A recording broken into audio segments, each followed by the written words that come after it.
Hello നമസ്കാരം, ഞാൻ ബിൻസി. എല്ലാവർക്കും എൻ്റെ പുതിയൊരു വീഡിയോയിലേക്ക് സ്വാഗതം. നാട്ടിലിപ്പോൾ ചക്കയുടെയും മാങ്ങയുടെയും ഒക്കെ സീസണല്ലേ. എല്ലാവരും ചക്ക വെച്ചും മാങ്ങ വെച്ചിട്ടുള്ള ഐറ്റംസ് ഉണ്ടാക്കണ കാണുമ്പോൾ കൊതിയാവും. അങ്ങനെ ചക്കട തിന്നാൻ എന്ത് ചെയ്യും എന്ന് ആലോചിച്ചിരിക്കുമ്പോഴാണ് ബിഗ് ട്രോളി എന്ന് പറയുന്ന ഇന്ത്യൻ ഗ്രോസറി ഓൺലൈൻ ഷോപ്പിൽ നോക്കിയപ്പോൾ അവരുടെ കയ്യിൽ ടേസ്റ്റി നിബിൾസിൻ്റെ ചക്ക വരട്ടിയത് കണ്ടത്. പിന്നെ ഒന്നും നോക്കിയില്ല, 2 പാക്കറ്റ് ഇങ്ങ് വാങ്ങിക്കൊണ്ട് വന്നു. ടേസ്റ്റ് ചെയ്ത് നോക്കിയപ്പോഴോ വീട്ടിൽ മമ്മി ഉണ്ടാക്കുന്ന ചക്ക വരട്ടിയതിൻ്റെ അതേ ടേസ്റ്റ്. അപ്പോൾ വേറെ ഒന്നും നോക്കിയില്ല, വേഗം ഞാൻ ചക്ക അട ഉണ്ടാക്കാനായിട്ട് തുടങ്ങി. അതിനുവേണ്ടി ഒരു 1/2 കപ്പ് വെള്ളത്തിലേക്ക് അല്പം ഉപ്പിട്ട് അതിലേക്ക് 1 കപ്പ് വറുത്ത അരിപ്പൊടിയും കൂടെ ഇട്ട് നന്നായിട്ട് മിക്സ് ചെയ്തെടുത്തു. പിന്നെ അതിലേക്ക് ഞാൻ 200 ഗ്രാമിൻ്റെ 2 ചക്ക വരട്ടിയതിൻ്റെ പാക്കറ്റാണ് ചേർത്ത് കൊടുക്കുന്നത്. 2 പാക്കറ്റ് ഞാൻ അതിലേക്ക് ഇട്ട് കൊടുത്തു. ഇനി എല്ലാം കൂടെ നന്നായിട്ട് അങ്ങ് കുഴച്ചെടുത്തു. ഇനി കുറച്ച് ലൂസാണ്, കുറച്ച് വെള്ളം കൂടിപ്പോയി എന്നൊക്കെ തോന്നുവാണെങ്കിൽ വറുത്ത അരിപ്പൊടി ഈ സ്റ്റേജിലാണെങ്കിലും ഇട്ട് കൊടുത്താൽ മതി. എല്ലാം കൂടി നന്നായിട്ടൊന്ന് മിക്സ് ചെയ്തതിന് ശേഷം നമുക്കതിലേക്ക് 1 കപ്പ് തേങ്ങ ചിരകിയതും പിന്നെ 1 ടീസ്പൂൺ ഏലക്കായ പൊടിച്ചതും കൂടെ ചേർത്ത് കൊടുത്തിട്ടുണ്ട്. ചക്ക വരട്ടിയിൽ ഓൾറെഡി ഏലക്കായയുടെ ടേസ്റ്റ് ഉണ്ടായിരുന്നു, പക്ഷെ ഞാൻ ഒരു 1/2 ടീസ്പൂണും കൂടി അങ്ങ് ഇട്ട് കൊടുത്തു.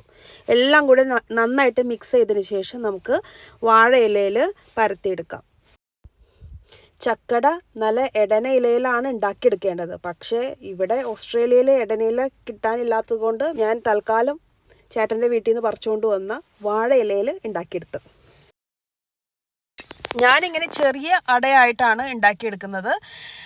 ഇലയുടെ ഒരു സൈഡിൽ നമുക്ക് കുറേശ്ശെ മാവ് എടുത്ത് വെച്ച് പരത്തി കൊടുക്കാം. എന്നിട്ടിങ്ങനെ ഇല അടച്ച് വെച്ച് വയ്ക്കാം. ഈ സമയത്ത് ഞാനവിടെ വെള്ളം ചൂടാവാനായിട്ട് വെച്ചിട്ടുണ്ട്. വെള്ളം ചൂടായി വരുമ്പോഴത്തേക്കും നമുക്ക് അട ഇതുപോലെ ഉണ്ടാക്കിയെടുക്കാം. നന്നായിട്ട് സ്റ്റീം വന്നു കഴിയുമ്പോൾ നമുക്ക് കുറച്ച് അട വെച്ച് ആവിയിൽ വേവിച്ചെടുക്കാം. ഹൈ ഫ്ലെയിമിൽ വെച്ച് ഒരു 6-7 മിനിറ്റും കൊണ്ട് നമ്മുടെ അട റെഡിയാകും.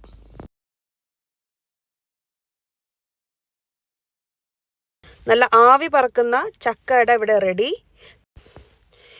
വീട്ടിലുണ്ടാക്കുന്ന അതേ ടേസ്റ്റ് തന്നെയായിരുന്നു ഈ ടേസ്റ്റി നിബിൾസിൻ്റെ ചക്ക വരട്ടിയത് വെച്ച് ചക്കട ഉണ്ടാക്കിയപ്പോൾ. ഒരു പ്രിസർവേറ്റീവ്സും ചേർത്തിട്ടില്ല.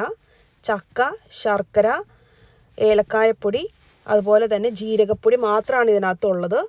ചക്കട ഉണ്ടാക്കിയതിന് ശേഷവും നല്ല മധുരം ഉണ്ടായിരുന്നു. ഒട്ടും ശർക്കര പിന്നീട് ചേർക്കേണ്ടി വന്നില്ല.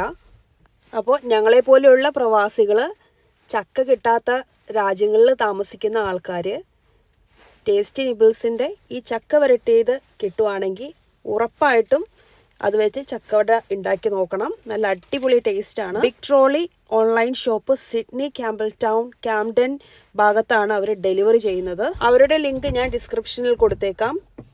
Thank you for watching. By.